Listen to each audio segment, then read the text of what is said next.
Yo! What's going on, guys? Welcome to another episode of Tariq Radio.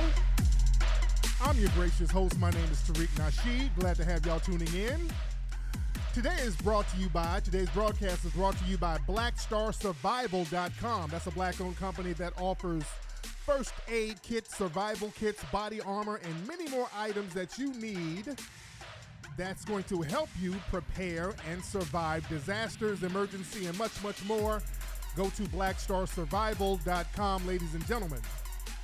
So, ladies and gentlemen, we're going to have a real good broadcast on today's show. I need you to hit that like button, hit that subscribe button, and hold on tight because we're going to take a quick commercial break. And when we get back, we're going to chop up some very, very good game right here on Tariq Radio. Don't move a muscle. Yo, you still ain't getting women? Really? Come on, son. You need to go to badboymembership.com and step up your game. What's up, y'all? It's your boy, Mr. Locario, the bad boy of the dating game, and I'm telling you that if you really want to attract beautiful women, you need to go to badboymembership.com. This is where you get 45 through 90-minute step-by-step dating advice tutorials every month. Just sign up, follow the advice, and you'll get the women you want. Go to badboymembership.com. That's badboymembership.com. Check out my dude, Kevin Derek Gentry, a.k.a. the Boss Hog Macaroni, the relationship coach. He's offering a 1-hour free phone call about getting women, stepping your game up, how to make the ladies fall in love with you, how to get respect from your peers, how to become an alpha male, and how to step your money game up. My man is real thorough with the game.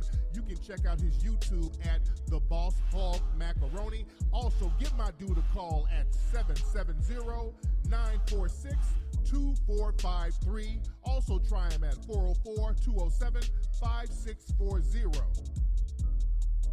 What's up, family? If you make music but you struggle with getting that professional sound, then you need to reach out to my guys over at legendarymix.com. They have the experience you need and they get the job done right. With almost 20 years behind the board, their expertise is off the charts. Legendarymix.com delivers professional audio mixing and mastering for a great price. It's simple, it's easy. Go to legendarymix.com right now. Send an email or text for more details, and don't hesitate. Go to legendarymix.com. The Hurricane Report is a news website dedicated to lovingly serving the Black American community. Go to our website, h-report.news. Subscribe to us. Follow us on Instagram at H_REEEPOORT, Twitter at the H Report 2, and share the articles. You can purchase merch, donate, or drop us a line through our contact form. Go to h-report.news. Take action and maintain freedom. Are you an employee looking to document mistreatment? Are you a citizen looking to record encounters with law enforcement officers? The 8GB voice recorder watch from recorderwatch.com may be the solution for you. Key features include voice-activated recording, time and date stamped files, password protection, long battery life. Rely on documented audio and not your memory by heading over to recorderwatch.com and purchase the 8GB voice recorder watch today. Get ready for the event of the year. Let's get it. Here we go. The Foundational Black American Conference, happening Saturday, June 20th, 2020 at the Georgia World Congress Center in Atlanta. Hosted by Tariq Nasheed, with special guest Professor James Small, Judge Joe Brown, Shahrazad Ali, Dr. Boyce Watkins, Riza Islam, Dr. Kaba Kamene, and many more to be announced. This is the empowerment event you don't want to miss. Get your tickets and vending slots at FBAC2020.com. That's FBAC2020.com. The year is 2079. The futuristic nation of New Albion has been created to maintain a new racial apartheid system. There is a planned genocide that is going to target the nation's black population. A small group of black revolutionaries band together to launch guerrilla warfare attacks against their oppressors. Do they fail, or do they succeed? Find out the answer by reading the book Avoid the Machines, the new novel by author Scotty Vasco. Avoid the Machines. Now available on Amazon and BarnesandNoble.com.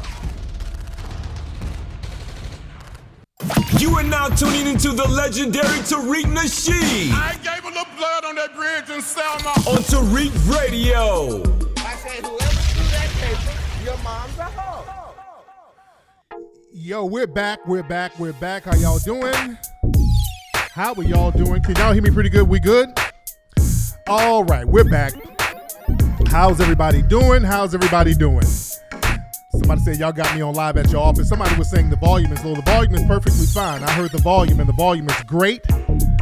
The sound is great. How y'all doing? We're early today. Ready to chop up good game as we always do. I'd like to thank everybody again for getting the Hidden Colors Black History Month special. Getting that package deal. We're still sending out thousands of orders right now, so you're still going to get yours. We got a lot of backed up orders, but they're going out. We're fully stocked, so the orders are going out. So everybody, you're still going to get yours. So I've had a few people email like, hey, where's the order? We ordered a week ago. We're still sending them out. You're going to get your order. We're fully stocked, so you're going to be good to go. By the way, guys, the new Mink Slide album, that's going to be out in a few weeks, man. The new Mink Slide album is tight. We're going to be doing a video out here in LA next weekend, actually. Where are my LA people? By the way, if y'all guys want to get Hidden Colors, if you want to just get the regular package, it's at the regular price. And if you want to stream Hidden Colors, you can go to hiddencolorsfilm.com. hiddencolorsfilm.com, ladies and gentlemen. Now, everybody hit that like button, hit that thumbs up button, and hit the subscribe button. Yes, we do have a name for the album. We're going to be doing a video Saturday the 14th out here in LA. Where are my LA people? This is what we need. I want some of my LA folks. This time, we're going to screen people this time. I want my street dancers. Where are my guys who can dance real good? My street dancers who can get down. Hit me up, man. info@tariqelite.com. Ladies, good-looking ladies, y'all want to be in the video? Come on down. Well, email first. Let me see what the hell y'all look like. Y'all can't show up looking like Lizzo, with all your ass out and all that old shit. So email info@tariqelite.com if you are in LA. Oh, it's going to be popping. We're still trying to find a main video girl. The song is going to be called Guest List. That's the song we're doing the video for. And let me tell you something. Dealing with some of these Instagram video models, oh my God, that's a headache. That is a headache dealing with some of them, because we've talked to a couple of them about being in the video. And what's interesting, some of them, boy, I guess because they're used to dealing with thirsty niggas in their DMs every day, boy, they get this real crazy inflated sense of self-worth. It's really crazy. Oh my God, boy, they got some delusions of grandeur. Some of these damn Instagram people. Oh my God, their demands, dude. It's like, are you for real? Are you serious? Some of these women are ridiculous. What are y'all telling these Instagram chicks? Well, y'all really got them feeling themselves, man. Oh my God, what are y'all niggas telling these? Because I don't really deal with these folks. I don't deal with them, but right now we're just trying to get like a main chick for the video. And ladies, if you out there here, we're paying, somebody say get my wife. No, I'm going to get her in another video. Because that's the thing. I'm like looking at some of these video models and they telling me all these crazy prices. I'm thinking my wife is finer than you. I get my wife for free to do the damn video. My wife is finer than all of you. I can get her to do it. I'm like, what kind of crazy fucking prices are you demanding? She's going to be in another video. But in this video, we're going to have somebody else. Oh, God. And you know what's interesting? A lot of these Instagram models, they're giving us the flued out prices, the prices that they be giving niggas to fly them to Dubai and all that shit. No, this ain't the same thing. A lot of these damn quote unquote Instagram models be getting flued out. They're used to dealing with tricks in Dubai and Saudi Arabia, and they're giving me the flued out prices. I'm like, no. Are you insane? No. Don't give me the flued out prices. Good Lord. They're so used to dealing with tricks, they think everything is like a trick hoe situation or something. Like, no. So y'all, I don't know what y'all telling these women, but boy, y'all are really, really pumping them the hell up. Good Lord. But look, ladies, all my LA ladies, if you're in LA and you look good, we need a lead, and you got to act, because we're going to have some acting scenes in here. So this is a good look. And we paying. So shit, we paying reasonable. I mean, shit, we're very reasonable. Some of the shit that these folks are asking for, like thousands of dollars to be, I'm like, hell no. Fuck out of here. Aren't dimes? Yeah, we got dimes in LA, but dude, y'all don't understand the mentality out here. A lot of folks really don't know. People really don't know the mentality out here, because a lot of these girls be on Instagram, and it's funny, man. Look, it's harder than what you think, because we're trying to get some sisters to be in this thing. But again, a lot of these people think they're some type of other exotic mix. A lot of them are bed wenches. We've done videos before. We tried to invite some sisters, and they had their white zaddies wanting to show up. Or can my dude come? My dude wants to come. I'm like, oh Lord. And then their white zaddy is making all types of demands. I'm like, oh hell no. Fuck this, get that 12 years of slave bullshit out of here. We ain't doing none of that. It's crazy out here. Folks don't understand. Another thing, we're going through some of the modeling casting websites too.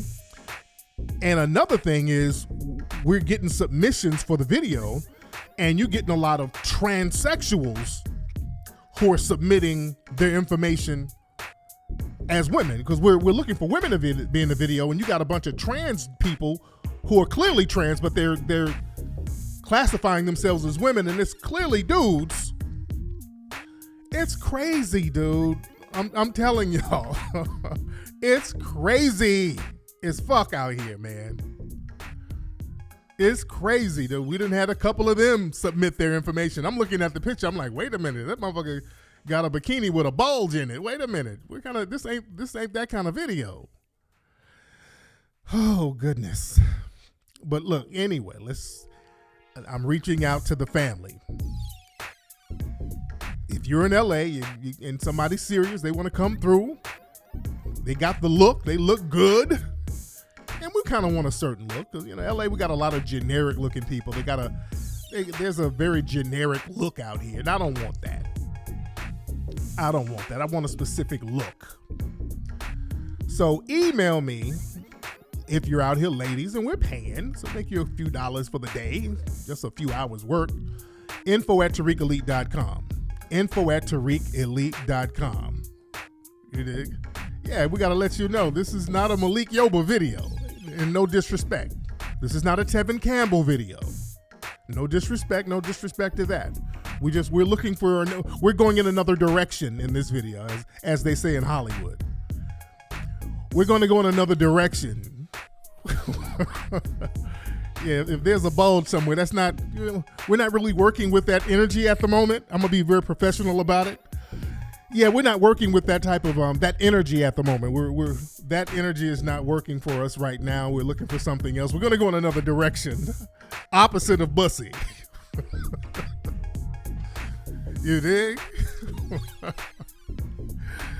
Oh, but my email is info@TariqElite.com.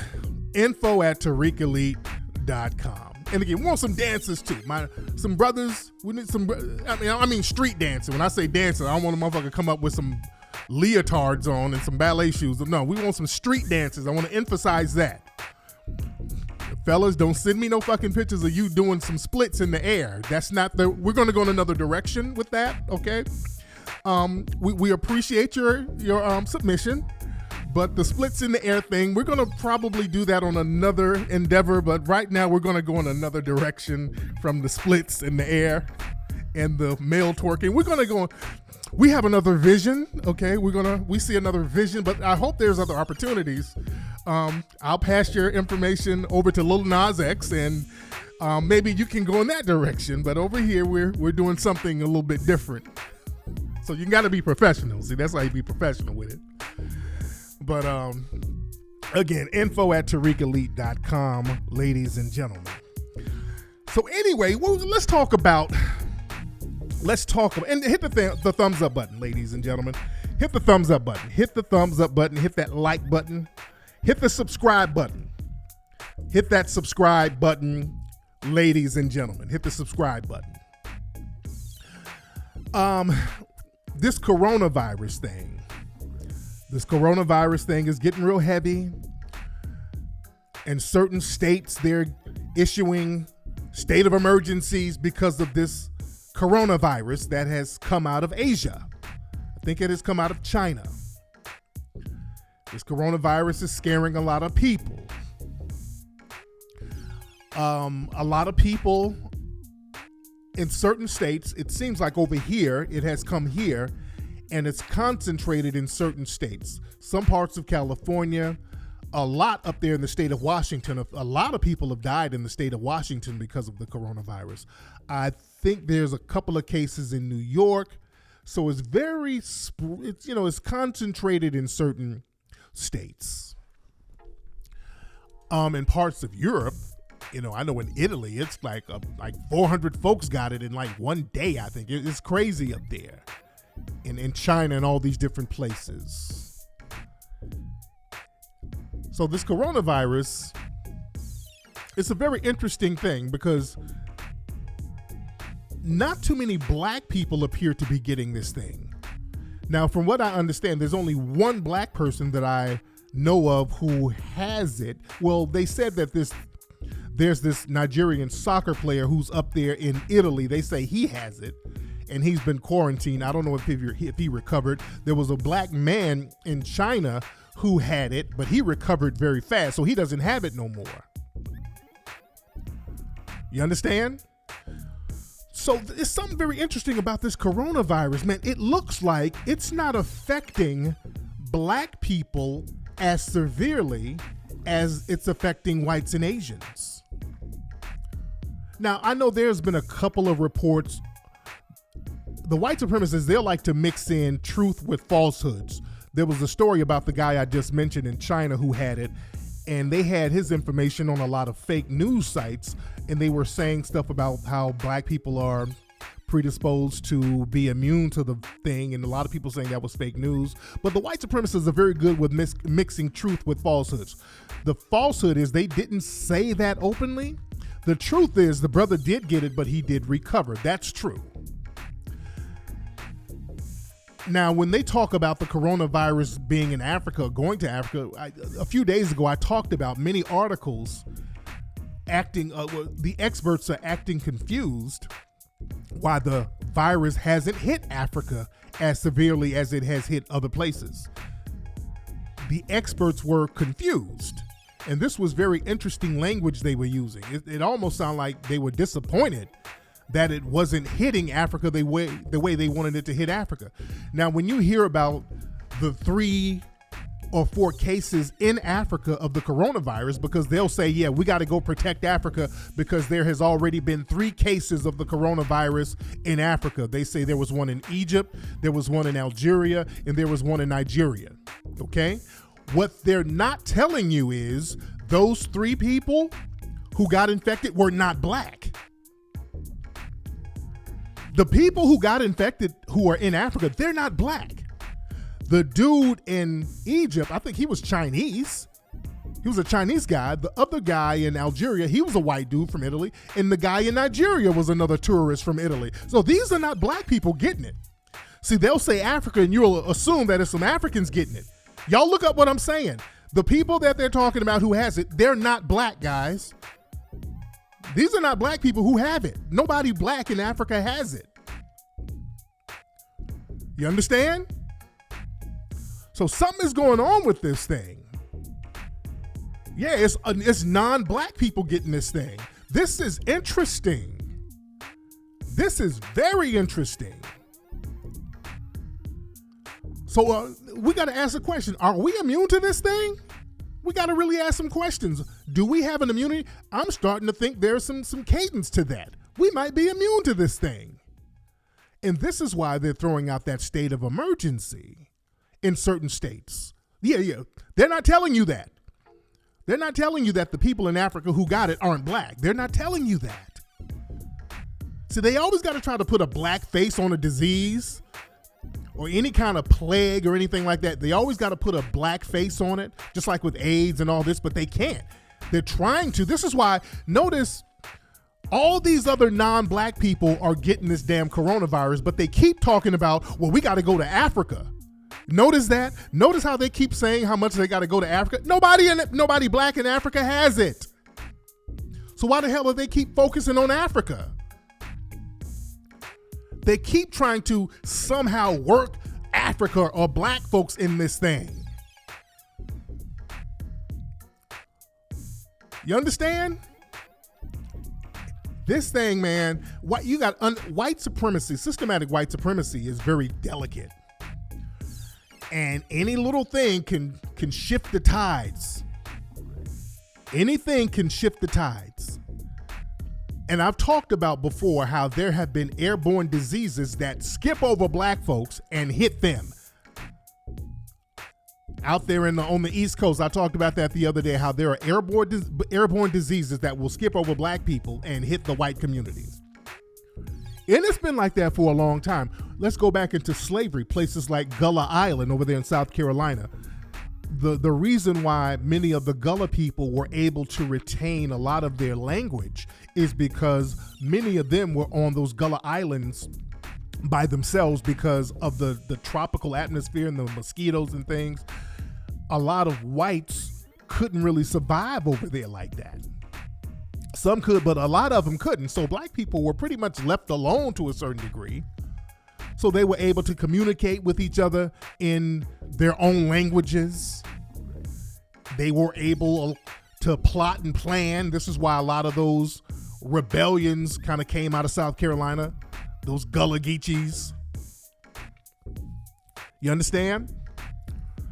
So certain diseases will hit them that won't hit us. Just like in Haiti, during the Haitian Revolution, they used the mosquitoes. They would let festering water and bodies lay out so that mosquitoes would come through and it would attack the French, and the French would die because of the mosquito bites. But the black people in Haiti, they were immune, and they knew they were immune. You understand? We're immune to a lot of shit, man. We've been on this fucking planet for millions of years. So you don't get to be on a planet that damn long and your body adjusts to things. You understand what I'm saying? This is what they don't like to tell you. It's the people in the dominant society. They are the sickly people. They are way more sickly. This is why they're always studying our damn bodies, studying our melanin, studying our DNA, trying to get our organs. This is why. You understand? Everybody hit that thumbs up button, hit that like button, hit that thumbs up button. So, with this coronavirus seemingly skipping over a lot of black people and it's hitting white people and Asian people and all that, now they're issuing states of emergency like, this is a problem. Now, really only a handful of people have died, but the fact that they've issued a state of emergency, it's like, hey, wait a minute. When something is hitting white people only, us white folks, and you gotta understand code words, and why they're issuing a state of emergency. White people are like, wait a minute now, too many of us start dropping off dead, we're gonna lose power. See, they see danger right when it's at the door, or right when it's down the street. They see danger, they see potential danger. They're saying, hey, if this becomes a problem, we can't have that. We can't have no damn disease knocking us off like this. So we got to see what the hell is going on. You understand? And right now they're bringing back the yellow peril because now the white supremacists, white society, they're looking at the Asians funny now. Now they're going back to the return of the yellow peril. Now what's that? Back in the day, decades ago, the United States, they had something called the yellow peril, meaning there was this big propaganda fear-mongering of people from Asia coming over, taking over Western society. So they were showing the Asians as these violent, animalistic terrorists who are going to come over and kill the women and rape the kids and just kind of take over Western society, white society. So that yellow peril thing, and this is why, that helped them justify putting the Asians and the Japanese in those internment camps. And we got to remember, up into the 1960s, the yellow peril was very real. It was black people who really fought for the rights of Asians to help get them over here. And it was black people who supported a lot of things that the Asians were doing, like those karate movies and all that shit. That was us. And when they came over here, it was black people supporting their businesses. We became their economic base because we saw them as a marginalized other, so we could relate to that. So we thought, okay, this is another brother in the struggle. But once they got their weight up, they said, hey, we're honorary Asians. I mean, we're honorary Aryans. Once they got their weight up, they started taking on the characteristics of the white supremacists. Once we helped lift them and elevate them, and when they were brought over here, the yellow peril thing, and again, the white supremacists, they orchestrate all this stuff. They stopped with the yellow peril, and then they started using the model minority myth. The minute we helped them get over here, the white supremacists pulled them to the side and said, hey, all that yellow peril stuff we were doing, demonizing you in the media, showing you as Fu Manchu, as the goofy Asian with the chopsticks and the big teeth and all these stereotypes we had of you. Now we're going to change that. Now that you're around black people, we don't want you to get together with them. So now we're going to say that you're the model minority. So we're going to help fund your businesses. We're going to help elevate you over these Negroes to say, hey, look, how come you niggas don't do as good as these Asians?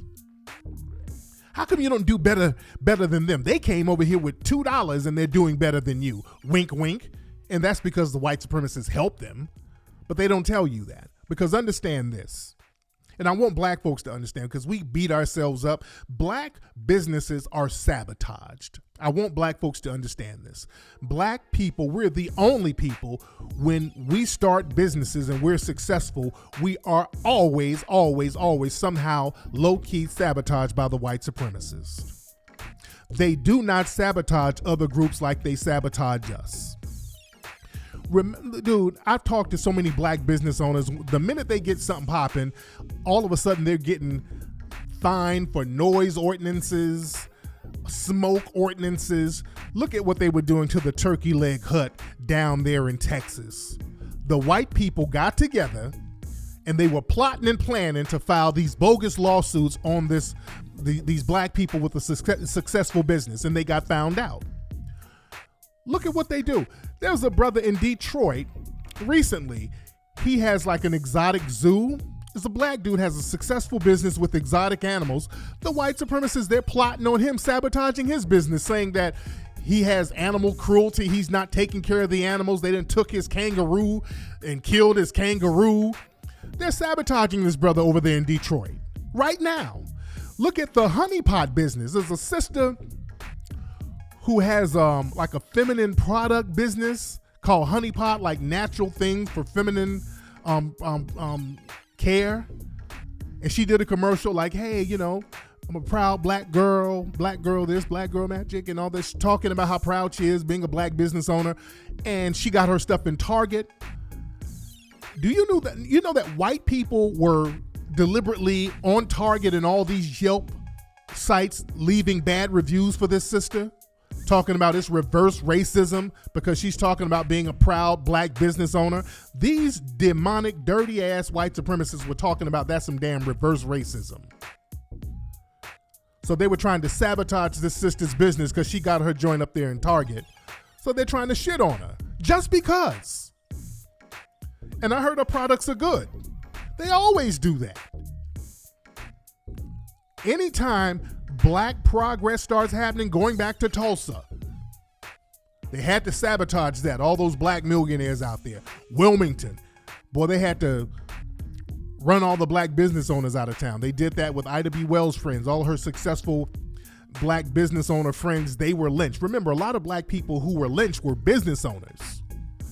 See, this is why we got to be on code and be in a position where we have to protect our people.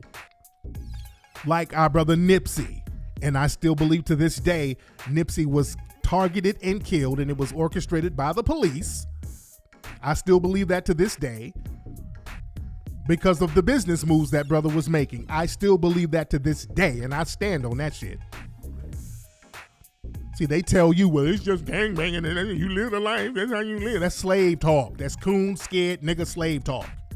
We got to understand when these white supremacists are orchestrating this stuff. Just like with Malcolm X. Again, when you look at that documentary, Who Killed Malcolm X, you could see it was the police, the FBI, all of these people were orchestrating the shit where Malcolm got killed. They'll put a black face on it. They'll go get a coon and protect the coon and then have y'all saying, well, damn, man, we just got to do better. It's that coon that they've co-opted and they're working for the white supremacists. So we always have to look at the people orchestrating the shit. Always look at the people orchestrating it. Now, we know that in the Malcolm X situation, the coon who shot him, they protected him out there in New Jersey. He died of old age and he was protected by the system. But we have to look at people who's running the system. We got to look at that. That's why with the Nipsey Hussle situation, the Eric Holder shit, no. It's a bigger play than that. I don't think it's just him. I ain't going to just look at him. I'm going to look at the whole picture. You understand? So when we have black people doing business, see, we got to start getting on code and making sure that they're good, making sure they're protected, just like the turkey leg hut. I like the fact that we all got on code and we protected that business. We started to show the people who are orchestrating the sabotage of that business. And then it failed. See, once you start protecting these people and you start seeing what they're doing and you start calling them out, then we can start doing business like we're supposed to do business. But this is why we got to get on code with protecting each other. When we see black businesses, you got to get off that hate shit. We can't start thinking like the white supremacists. See, niggas want to be honorary white supremacists and start hating on black business owners because they see white mommy and white daddy doing so. Now, we got to protect these folks. We have to protect our black business owners. Get that hate shit out of your system. Because a lot of folks got this thing where they see somebody black doing business. You know, you want to be a de facto white supremacist and kind of sabotage them your damn self. We got to, no. That mentality has to go. There's somebody there, they're putting the links up to the honeypot in the chat room. That's right. Y'all do that. Again, when I started doing the Hidden Colors series, when I did the Hidden Colors franchise and that became successful and I did it independently without any major studio and the films are outselling films by major Hollywood studios, then that's when my house started getting fucking raided and I get banned from a whole fucking country. You see that? This is how serious they are about sabotaging anything that's black and successful and independent. You understand? But y'all got to support the honeypots and all of these people out there. Support them and make sure they're good. You dig? But again, going back to the model minority myth that they like to promote with the Asians. See, a lot of Asians fell for that model minority, and a lot of them thought that they were going to be honorary Aryans and they get to dump on us. And as we've been seeing lately, we've been seeing the honorary Aryans beating up sisters in nail salons and beauty supply stores. We've seen the Peter Liangs kill our brothers and sisters, and the Asian community get together and support the murder of black folks. The whole Asian community got out there promoting and protecting Peter Liang after he killed Akai Gurley. we have a lot of Asians who are joining the alt-right. Richard Spencer and all these alt-right dudes. It's a bunch of Asians rocking with them. The Tequila, remember her, that little big waterhead ass chick? You know, you remember her? She's up there throwing Nazi symbols up there with Richard Spencer. Oh, they thought it was cute. Another wannabe white supremacist Asian who works for the Daily Caller. He's always trolling me. Ian Miles Chong or something like that, some goofball. See, they thought they were honorary Aryans. Oh, they thought they were honorary Aryans. They're running with the alt-right. I mean, they're throwing up the little swastika signs and the white power signs. And who was that hopper? Those hoppers who's out there raping black women, that Asian, half white dude out there raping all those sisters that cop. Michelle Malkin, who's always talking greasy about black folks. She's a Filipino. Oh, yeah. Oh, yeah. It was all good times.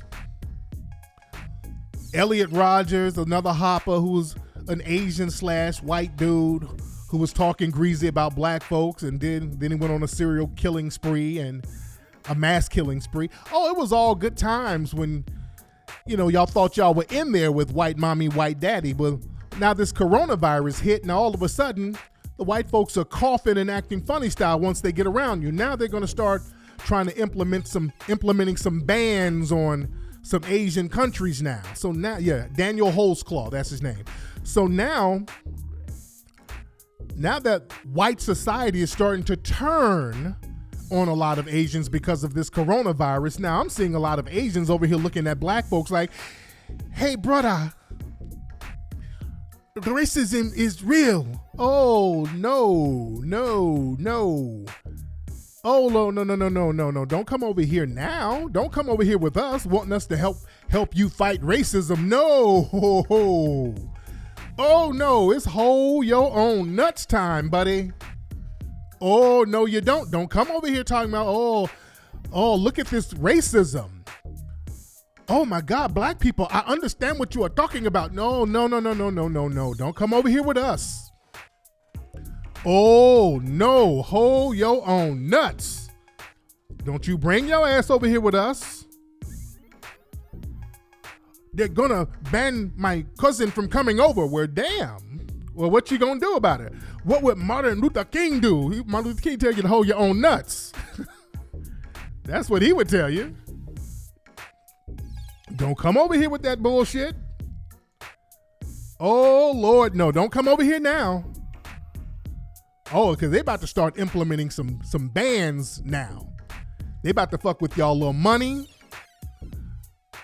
And now all of a sudden, now you a downtrodden minority now. Now y'all want to play now you were honorary whites. A lot of y'all classify yourselves as white. A lot of Asians classify themselves as white. Now you ain't white no more. They're letting you know.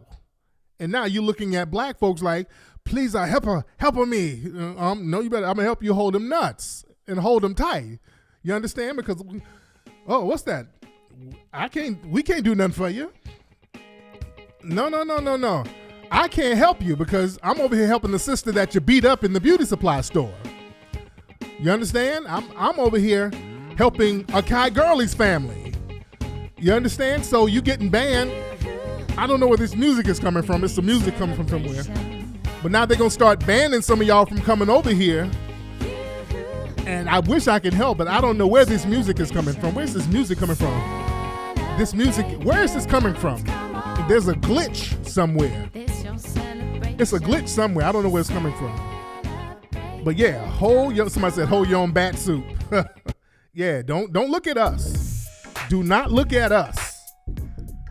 See, that's the thing. We're not going to have that shit where black folks get shit on. They have a good old time shitting on us. And then when it's their turn, they want to come over here and then walk over here as our downtrodden brother in the struggle. No, stay your ass right over there. We're looking out for foundational black Americans. We're looking out for foundational black Americans, and we're going to stay on that vibe. And that goes for all you groups that be on the bullshit. Some of y'all Negro foreigners, you too. Some of y'all gonna have to hold your own nuts too, because they starting to ban some of these other countries. And hey, don't look at us, brother, Pan-Africanism. No. You weren't no Pan-Africanism. We were all types of goddamn Akatas right before the ban came through. The minute we were Akatas and lazy niggas. And then when they start banning your ass, all of a sudden we Marcus Garvey, listen to Marcus Garvey, my nigga. No. Hold your own nuts too, Umbugu. Because did y'all see the video of the immigrant coon who spit on the sister on the bus? Out there in New York, there's this bus driver. He's Nigerian, I think. And from what I understand, this bus driver, he has a history of doing shit like that. Somebody sent me another video of this guy, this Nigerian bus driver. He has a history of talking shit to black folks on the bus and jumping bad on folks. I've seen another video of him talking shit to an older black lady. So this driver has a problem with black folks. And he got into it with this sister. She got off the bus and he ran off the bus and spit in her face. I'm like, God damn, dude. So I think he got fired and he was in the news Jollof-splaining.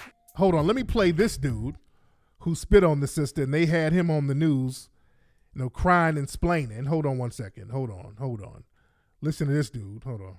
Married father from Nigeria tells me in this exclusive interview, this cell phone video only tells part of the story, saying he too was assaulted. I want to apologize to my daughter. I want to apologize to all my friends. I want to apologize to my friend because that's not the person I am. Saturday afternoon, he was Jollof. He's crying and he ain't bad now, but he got on with her 2 kids and all that bad talk. He ain't doing all that bad talk no more. His ass got fired. Now he got a lot of humbleness. I want to apologize to my brother. I want to apologize to my sister. I want to apologize. That nigga was Jollof-splaining heavy. But yeah, he shouldn't have spit on that sister. That was fucked up. Don't spit on the chick. Oh yeah, all the base is gone. All the base is gone. Let me tell you something out there in New York. Let me tell you. See, some of those, they send a lot of immigrant coons over here. And remember, New York and the East Coast, it was really a lot of those immigrant coons who were the ones driving them cabs and not picking niggas up. Remember there was a whole thing about cab drivers not picking up black folks.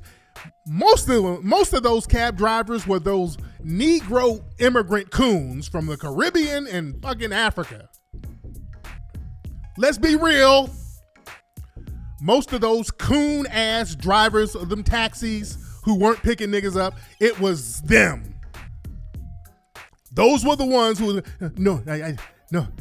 I got to know that passenger up that street. It was them niggas.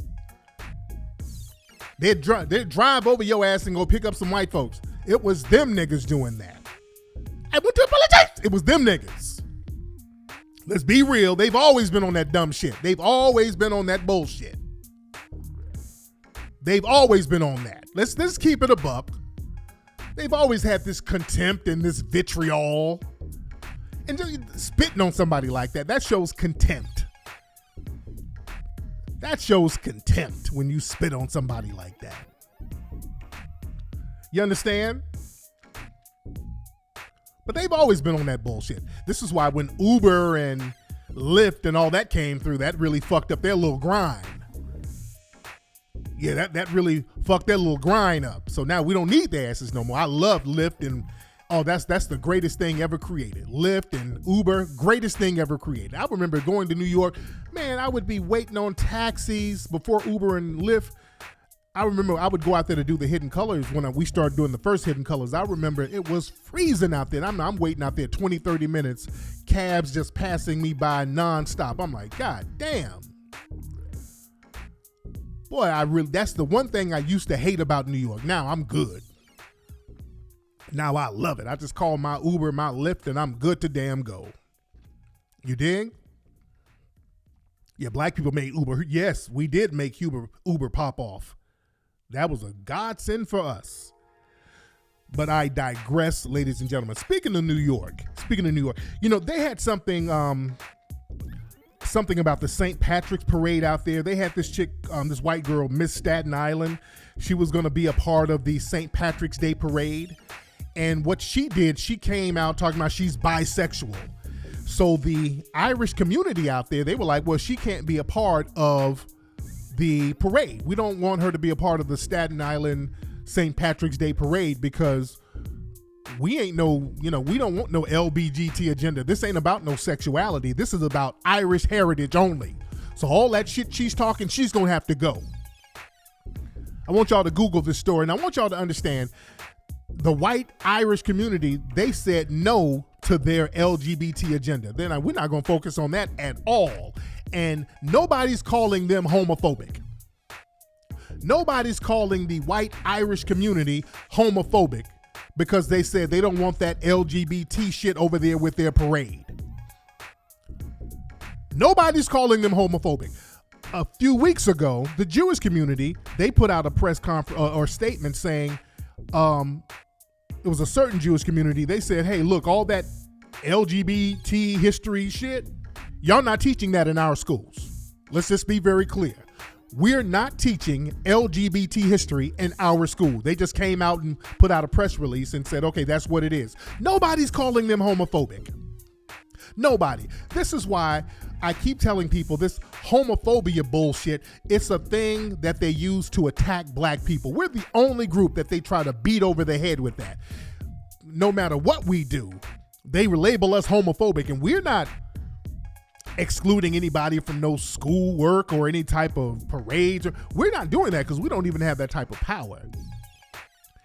But they try to beat us up and shame us and call us homophobic, and that's an unfounded claim.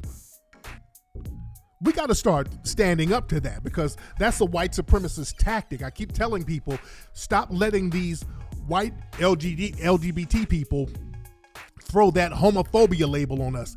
That's inherently racist for them to do that. That's a white supremacist tactic that they're using when they do that. We have to call that out. Black people, you gotta stop being afraid of the white LGBT community. We gotta start calling them out on their bullshit.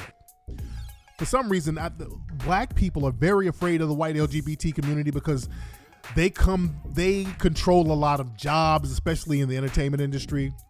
They control a lot of nonprofits that black people be working for. Stop being afraid of them and call them out for their bullshit, man. The white LGBT community are some of the most vile anti-black racists you can ever imagine. So you got to start calling them out for that. And stop letting them throw that homophobia thing on us, because we're the only ones they use that on. And I keep telling people what they're doing now. They're saying you're homophobic, and they're directing this at black people. If you don't let a trans man rape you, then that means you're homophobic. See, that's how they do us. If you don't allow yourself to be raped by a dude, or women, if you don't let no stud run up on you, or women, if you don't want to be black women, if you don't want to be with a bisexual dude, then they're going to label you homophobic.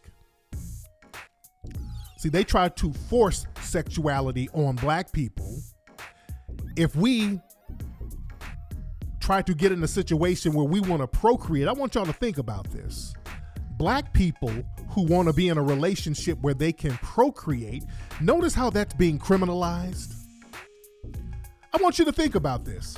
When black people say, I want to be in a relationship where I can procreate, that's being criminalized. They're telling you, you're violating the civil rights of LGBT people by not dating them. They're telling black people this shit. They're saying if you don't want to date a trans person, well, that's just like racism. That's like a white person saying they don't want to date a black person. They're telling you bullshit like that. They're telling you if you don't want to be raped, well, then that's some type of civil rights bigotry.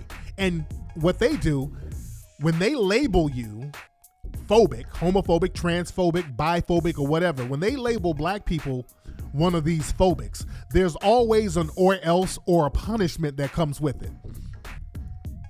See, that's the thing. They can punish us with shit. if we allow them to. They say, okay, we're going to label you homophobic. And if you're homophobic, then we're not going to let you host the Oscars, Kevin Hart. We're not going to let you get a job. We're not going to let you come to Planet Fitness, Lil Bootsy, because you said something about Dwayne Wade's son. So we're not going to let you in. There's always some kind of punishment, some type of deprivation that they're going to implement on us if we don't go along with their program. Notice that? Watch the labeling and see they have punishments for their labels.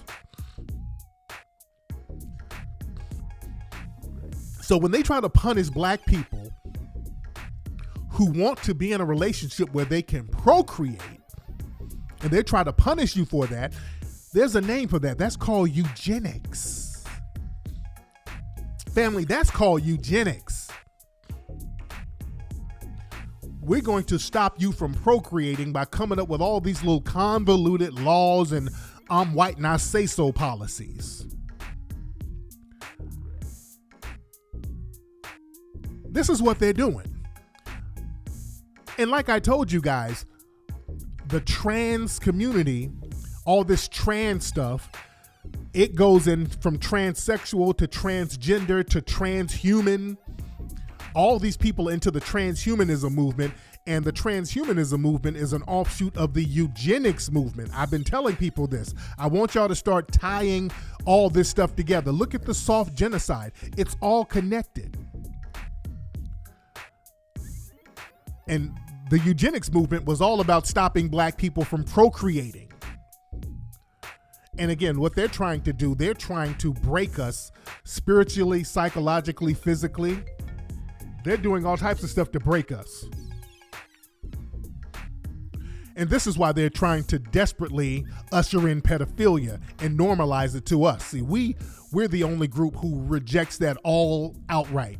And now what they tried to do, they were trying to implement it in all of society, and they see that as backfiring. There are so many cases now where they are undoing some of those laws where they're going to have these genderless bathrooms because so many kids are now getting raped by these damn dudes at schools. There was a school somewhere. I posted this on my on my Twitter the other day. At some little school, they had a genderless bathroom, and some little girl then got molested by an 18-year-old student. And they didn't even charge the dude. They didn't even charge the student. They just kind of reprimanded him a little bit, but this is the kind of filth that's going on.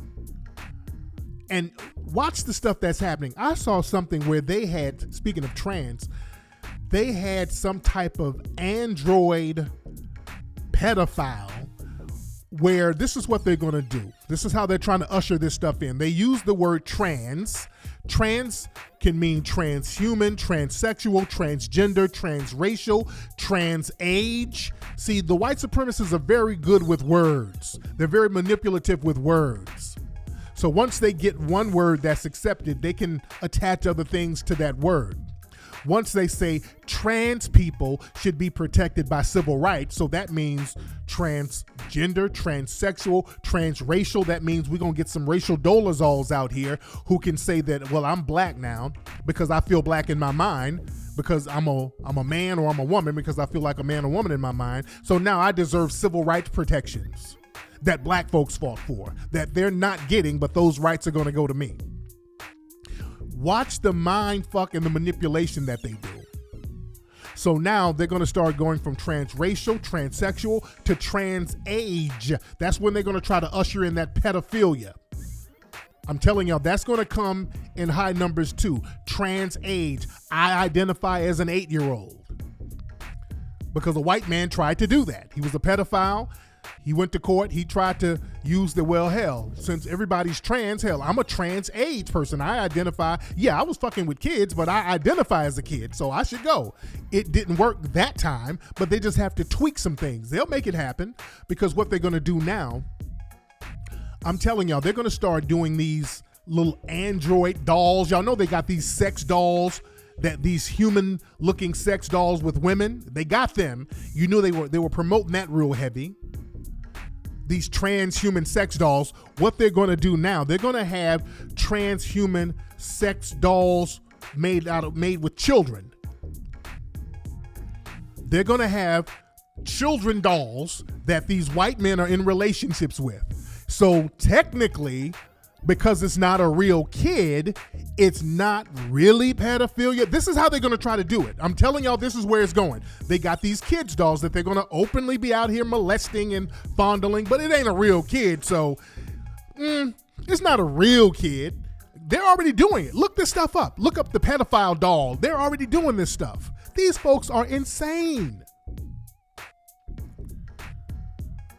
These folks are going there with this shit. Black folks, we gotta challenge that shit from top to bottom. These folks are sick with their shit, man. Because, you know, these white pedophiles, they out here raping infants. They're doing all types of stuff and they're getting slaps on the wrist. But black people, if we have heterosexual relationships or encounters, that's being criminalized. Did y'all see what they were doing to Tavis Smiley? Tavis Smiley just went to court, and I think it was a civil court, and he has to pay PBS like $1.5 million because they said he broke the morality clause because he was having like sexual relationships with the women at the job. Now, they couldn't claim it was rape because it was all consensual, so they did some old I'm white and I say so. Well, he shouldn't have had sexual relations with the women because it was morally wrong. Says who? Morally wrong. Who says who? White dudes have relationships with people they work with and people who work for them all the time. So he had sexual relationships with, and he was single with women. So they said it was morally wrong. So now he owes money. What kind of bullshit is that? And they said because of the power dynamic, because he was in an authoritative position and they were subordinates, technically it could not be consensual because of the power dynamic. I mean, they really twisted logic to come up with that bullshit. So if we use their logic that Tavis Smiley is guilty of morally subjugating women, I don't know how they're trying to justify this. Well, all black people have raped then. If a black person has sex with a white person in a system of white supremacy where we are subordinate, every situation is a situation of rape or sexual disadvantage. Neely Fuller tells us this. He tells us that a white person in a system of white supremacy having sex with a black person is almost like child molestation because black people are in a childlike state under the system of white supremacy. So that is true. So we need to use that logic and apply it to white supremacy if they're going to do that. See, they always change the rules when it comes to us. And again, heterosexual relationships, they have to find ways to criminalize it. Notice they don't do that with gay black dudes in Hollywood. Trust me, they pass these gay black dudes down left and right. They pass these niggas around left and right. You don't never hear about no morality clause. Morality clause in Hollywood? They got whole pedophile rings in Hollywood. Morality clause? When have you ever heard that shit? Nigga, they got casting couches all over Hollywood. That's all they do, being their fucking actresses and all that. That's all they do. These white dudes. And somebody said, Don Lemon, you think Don Lemon ain't getting flued out? My God. Well, John Lemon, it was somebody, a white dude. He wasn't in the industry, but a white dude is trying to get a bag out of Don Lemon because Don Lemon I think Don Lemon diddled his bussy, and the white man is trying to get a bag, and the bag wasn't big enough. So yeah, Don Lemon got to get off that bussy bag because he diddled a white man. You dig? It's crazy out here. So we got to be on top of our game. We really got to be on top of our game. We got to be on top of our game sexually, business-wise. And ladies out here, when y'all out here twerking and popping your ass and all that, y'all better be about some business.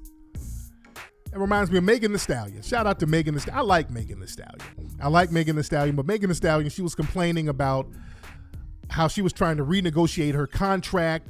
She was saying that the independent label she signed with, they're being unfair. They didn't want to negotiate the contract because She signed a janky deal, as she put it. And she filed a lawsuit, and she threw Jay Prince's name in there. So Jay Prince, that's an OG. He put out a statement today, and he said some real shit. Now, Megan's deal, it's like a 60-40 deal, which 40% is actually very good for a new artist. But I think it's 40% of everything. I mean, 40% of her show money, her record sales. So, 40% ain't bad. 40% is not bad.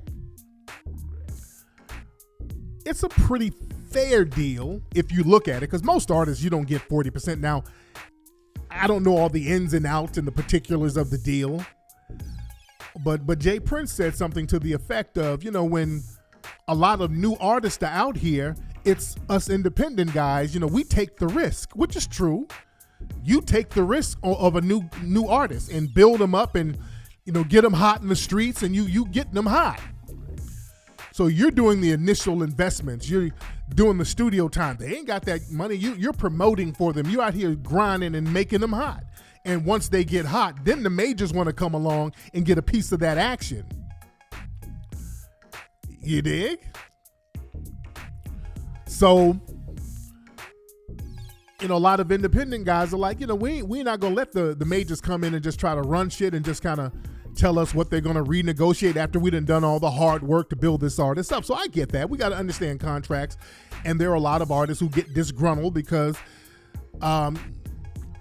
once that independent cat got them hot and the majors are starting to look at them and trying to get down, now they feel a certain way.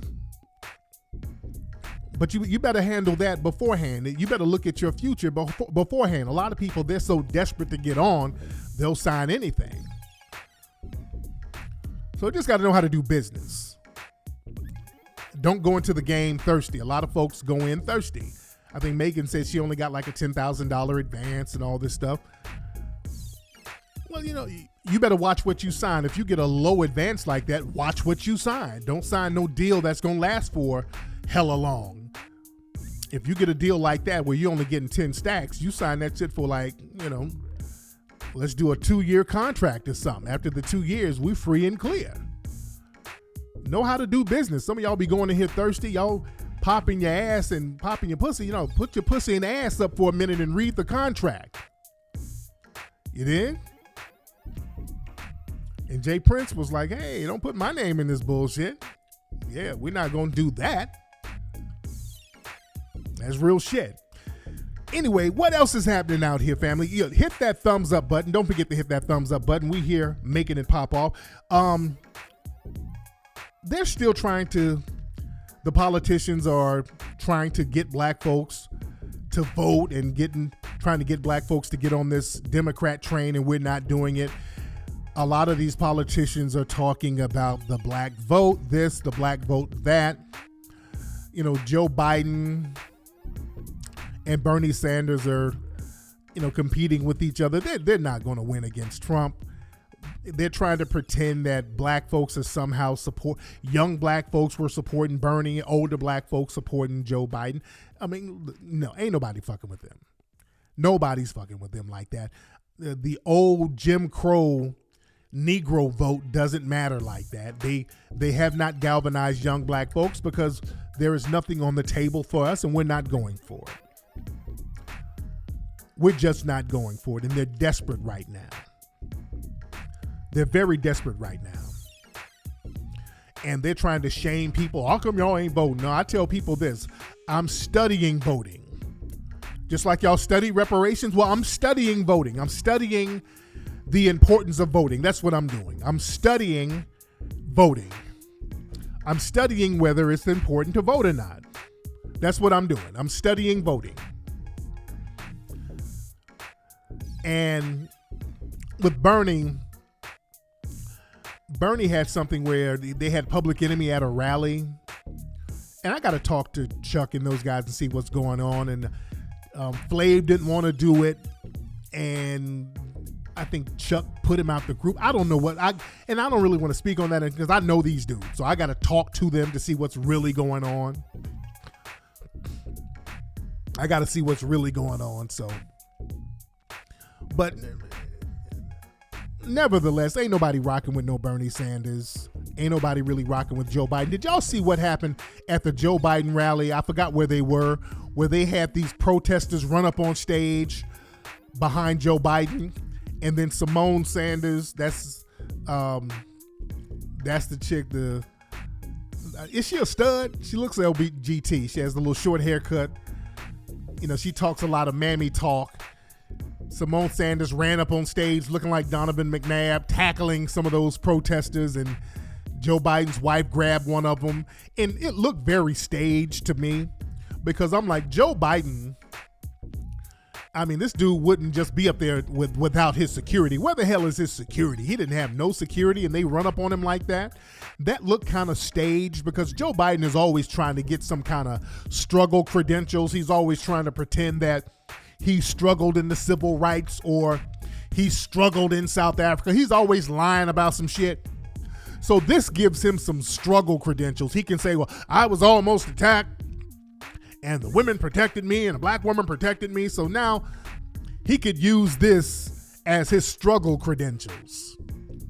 But just the fact that she ran up there looking like a goddamn linebacker on some mammy who, no, don't you touch Massa now. She ran up there tackling motherfuckers. And it was some real weird protesters. It was some dairy protesters. So it looked very staged, guys. It looked very staged. They can play this off like, look how black folks put their life on the line to support me. Look at my niggas. My niggas love me so much, they're tackling people if they try to get me. This is how much they love Massa. And Roland Martin, oh my God. Have y'all seen Roland Martin on Twitter? Roland is out here so desperate for a job. Roland is damn near begging for a damn job, guys. Roland's bussy is wide open on Twitter. Roland is shamelessly out here begging for jobs. See, if you hire me, I could tackle it too. He's just, every time something happens, he's jumping up. MSNBC, y'all need somebody for prime time who's black. Call me. He's so desperate right now. I mean, he's sitting up there in the house, that curl is dry. He's begging for a job. It's so shameless right now. He's begging on his big chunky fucking knees for employment. Do we need a GoFundMe for this nigga? It's sad. I almost feel bad the way this nigga's begging for a job. He's so desperate.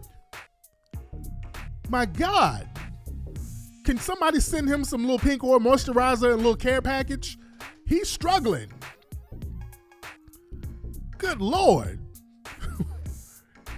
This dude is so desperate right now. This is why, man, don't listen to all these Negroes who's working for the Democrats or who's trying to get jobs. They're not going to tell you what you need to know. See, this is why we're telling you what you need to know. Don't fuck with them. I can tell you that, because the last thing on earth I want is a job from any of them people. The last thing I want is a goddamn job. So I can tell you the truth. I don't give a fuck about none of them. Don't like none of them. Don't care about none of them. The Democrats ain't shit, just like the Republicans ain't shit. So I'm going to tell you the real deal about all of them.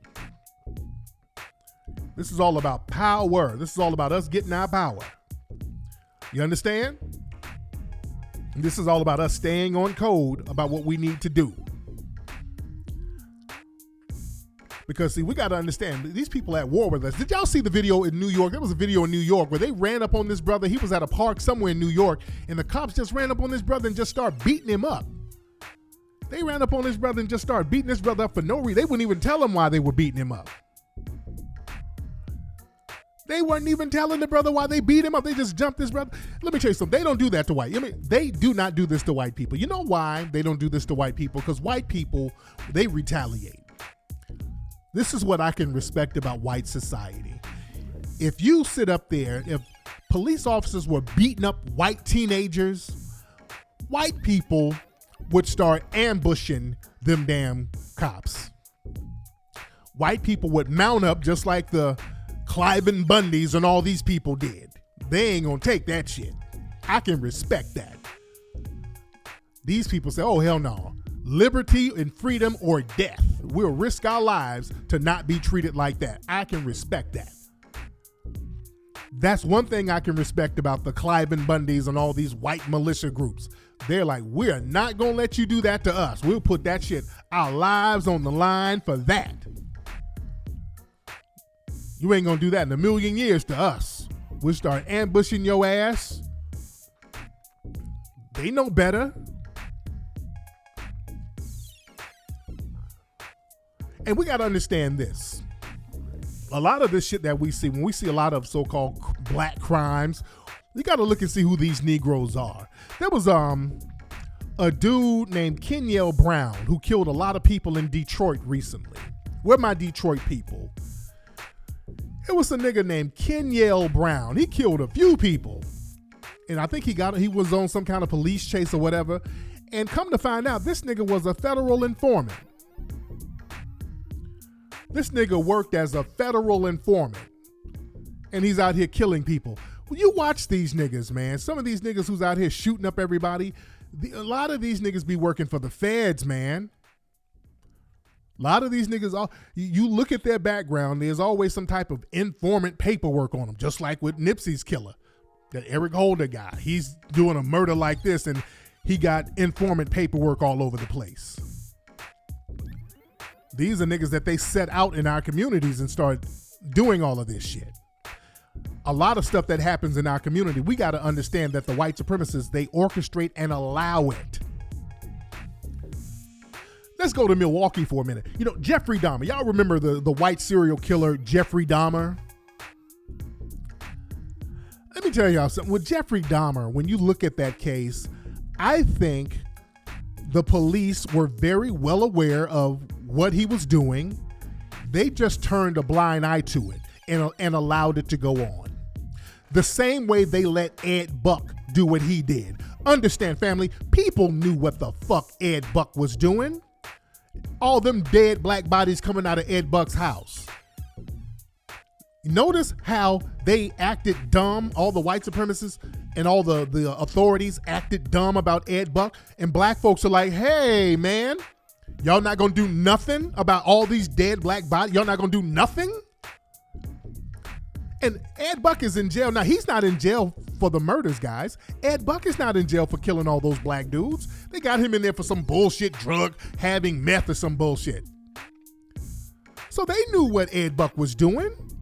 They knew Jeffrey Dahmer was doing all that stuff, guys. They knew it. When I look at stuff about Jeffrey Dahmer now, they try to talk like he was some type of criminal mastermind. Jeffrey Dahmer was not a criminal mastermind. They try to talk like he was a savvy killer who got away with it because he was so cunning for so long. That's bullshit. Jeffrey Dahmer was not no savvy, intellectually cunning killer. He wasn't. He kept dead niggas in his fucking refrigerator. That's not no cunning, manipulative mastermind. Y'all just didn't bother to look. That's it. He used his whiteness. He moved into a black neighborhood, and he did it because he knew he could get away with killing niggas and nobody is gonna check on him. That's all it was. He wasn't no fucking mastermind. He had dead niggas all up in his fucking refrigerator by the mayonnaise and the juice. All you had to do was look in that nigga's refrigerator and see the dead bodies. Nobody bothered to look. They always try to make white killers, oh, they're deep. Just like those TV shows, that Netflix show, the show You. They are, and what was that other show?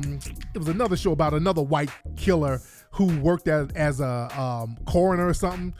Dexter. They always got these shows where the white killers are so smart and they're just so cunning and they're such intellectually superior with their murder. No, they're not. They use their whiteness because white people stay on code with each other. Ted Bundy and all these people. Yeah.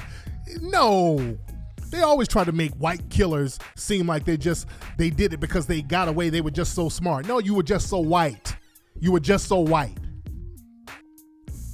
There was nothing intellectual about Jeffrey Dahmer. Dude, the black people in the neighborhood, they were telling the police something was going on with Jeffrey Dahmer. In fact, there was one sister, it was one of his victims ran out of the house. Some sisters in the neighborhood confronted Jeffrey, and they called the police. They were about to whoop Jeffrey's ass. The police came and told the sisters to bounce. The police went up in the house, took the boy back up there, and Jeffrey ate the fucking dude. Killed him, dismembered him, and ate him. Let me play something for y'all. This is an old clip. Hold on, let me find this clip of this sister in Milwaukee back in the early 90s. Hold on one second. Where she's talking about confronting Jeffrey Dahmer. So hold on, where's this clip? Come on, clip. Hold on, where is it? Okay, listen to this. That's when Tina Spively says she and her friend saw Conrad Simpson phone stumble and fall onto State Street. They ran up to him and noticed that he was bleeding from behind, and he appeared to be drugged at that time as well. That's allegedly when Jeffrey Dahmer grabbed at the boy, and Tina says she confronted him. I was right up on him. I'm trying to threaten him to let him go. Like, we're gonna bust you in your stuff. Turn him loose. He don't want to be with you. Leave him alone. And then my cousin was like, just get out of it. It's none of your business. I said, but still, he needs help. I said, look at him doing like they gave him some dope or something. Spivey's friend called police. By the time they arrived, Dahmer had allegedly carried Simpson phone to this alley just off the 25th and State. But Spivey says the two officers quickly asked them to leave.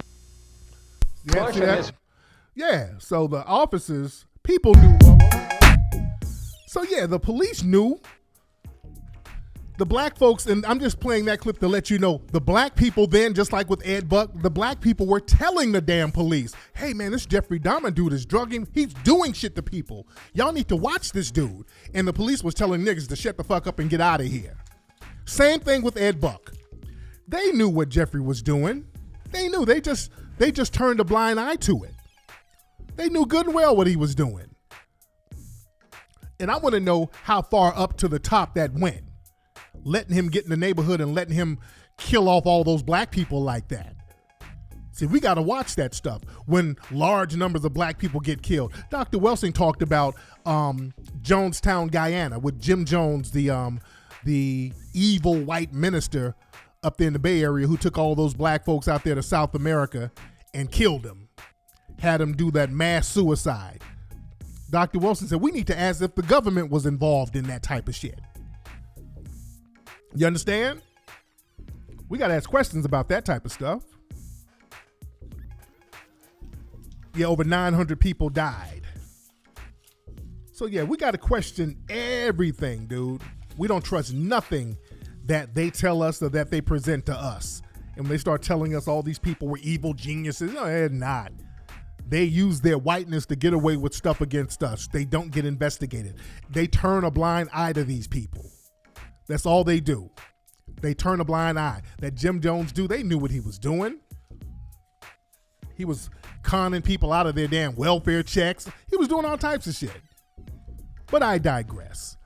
Anyway, y'all, we had a great show today. Boy, we talked about a lot of shit today.